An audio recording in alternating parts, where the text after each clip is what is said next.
It's all technique driven and art. Food to me as a chef is nourishing, giving a gift to someone and having instant gratification and response. The texture is super nice. Era dosa, era lamb. With any dish that we choose and any dish that we want to, like, it kind of uses our project and our platform. You learn about the culture, you learn about the town, you learn about the city, the people, who's eating it, and then try to make it presentable for Denver. Linger kind of goes against the grain and uses an idea of a classic dish and then kind of flips it upside down and reconstructs it, and then puts it in front of a guest as something that's familiar, Cricket! but as soon as they taste, it's unfamiliar. It's got that element of surprise. The idea is definitely a little off-putting at first within the dish, with it, the extra little bit of crispness. You really don't even really notice that it's a bug, essentially. We call them micro livestock.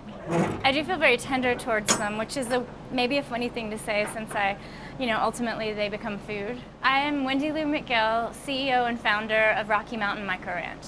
Oh, there's super tiny little babies in here. We're farming mealworms and crickets. This bin is like an all-inclusive cruise where they're a singles cruise, if you will. So they can eat all they want, make lots of new friends, and thus babies. There are thousands and thousands of eggs in this container, and that's where the new generation will start. Since I founded the farm in 2015, Denver has become a hotbed of having insects in restaurants. Denver usually has more restaurants serving insects on the menu than even New York or San Francisco, LA.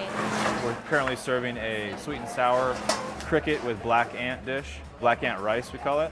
I think that the ant is the most exciting because the ant can be used as a salt substitute. It can be used as a lime or lemon or orange substitute. Gives it like a nice little kick as well too. There's a little bit of pop-up flavors. Crickets, for example, I call them tofu bugs because they just don't bring much flavor on their own. And then you can season them with anything. Chili spices, lime spices. Bruno, it's gonna be 2 happy stickers. It's an honor to work with those kinds of restaurants and those really creative chefs. And then also it gives a lot of credibility to the idea. We might have a chance to make this be part of our regular diet. The flavor is wild. I say try it and share it with some friends. If you don't want to commit to it, ask your neighbor that you're sitting with and say, hey, let's get it. Let's try it, let's split it. You're gonna have some good thoughts about it.